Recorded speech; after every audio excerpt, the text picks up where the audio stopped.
Você piscou e a grande promessa dos carros elétricos aqui no Brasil virou uma crise. O que parecia ser o futuro virou um baita de um problema. Pátios lotados de carros encalhados, venda despencando, consumidor desconfiado, governo pulando fora e até a justiça botando o dedo nessa ferida. Mas afinal, o que deu de tão errado assim? Será se a bolha dos carros elétricos estourou mais cedo do que a gente imaginava? Ou será se só venderam uma fantasia pra gente e agora a realidade bateu a porta? É isso que vamos descobrir agora.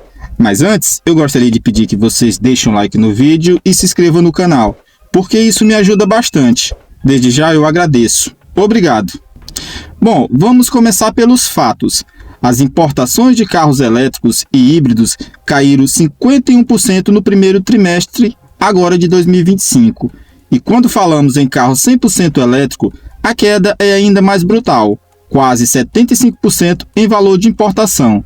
Isso mesmo, saiu de 417 milhões de dólares para pouco mais de 100 milhões. Essa queda de valores é praticamente um tombo de um penhasco. E não tem como maquiar esses valores. Isso é a realidade. Só que essa crise não começou do nada. Ela tem nome, endereço e motivo. Lá em 2023, o governo brasileiro incentivava a entrada de carros elétricos com isenção de imposto de importação. Foi aí que a chinesa BYD viu uma oportunidade de lucrar alto com seus carros e entrou com tudo. Dominou geral, passou de 75% do mercado, vendeu tudo que podia, e mais um pouco. Só que a estratégia deles foi bem arriscada. Entupiram o Brasil de carros elétricos, estocaram tudo antes de voltar o imposto, e apostaram que o brasileiro ia continuar comprando igual compra água. Mas o brasileiro não é bobo. Quando a conta começou a não fechar, ele recuou. E foi exatamente isso que aconteceu. Em janeiro de 2024, os incentivos acabaram, o governo reintroduziu os impostos, começando com 10%, já subiu para 18%, bateu a casa dos 25% agora em julho de 2025 e vai chegar a 35% até o ano que vem. Ou seja, o carro que já era muito caro ainda vai ficar mais caro sem os incentivos. Enquanto isso, a BYD continua despejando veículos aqui no nosso país. Em fevereiro deste ano, trouxeram mais de 5.500 carros para o Brasil, mesmo com os pátios já lotados. E o resultado? Um verdadeiro cemitério de carros 0 km, veículos tomando sol, chuva, desvalorizando antes mesmo de sair da loja. É tanto carro parado que parece um Black Friday de concessionária abandonada. Mas calma que não para por aí. Os consumidores também começaram a sentir na pele que o tal do carro elétrico dos sonhos não é tudo isso. A autonomia real muito baixa da prometida.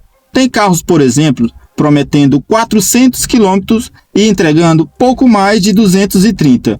Manutenção cara, seguro alto, dificuldade para revender, desvalorização altíssima em menos de um ano. E isso sem contar que fora das capitais praticamente não existe ponto de recarga. São menos de 3.000 eletropostos públicos em todo o Brasil. Se você, por exemplo, quer rodar de São Paulo até o interior do Piauí com o carro elétrico, eu só desejo boa sorte. E a promessa da BYD de nacionalizar seus carros com sua fábrica lá na Bahia está decepcionando. A produção ainda não começou, o cronograma está bastante atrasado, houve denúncias trabalhistas e paralisação das obras. Enquanto isso, a marca depende 100% de importação. E você sabe quem paga a conta? Lógico, o consumidor, que agora vê o preço dos carros elétricos subindo, o valor de revenda derretendo e começa a se perguntar: será se vale mesmo investir em um carro elétrico? Só que tem mais. Agora, em julho de 2025, a Justiça brasileira suspendeu a venda de alguns modelos da BYD com tecnologia 4G embarcada, com acusação de uso de patentes sem licença. E isso foi um baita baque na imagem da marca e mais um alerta vermelho para o setor. Uma empresa que domina 75% de um mercado tão pequeno como é o nosso não pode se dar ao luxo de vacilar assim. E você quer saber qual é a fatia do mercado de carros elétricos aqui no Brasil? Apenas 1% da frota nacional é de veículos eletrificados.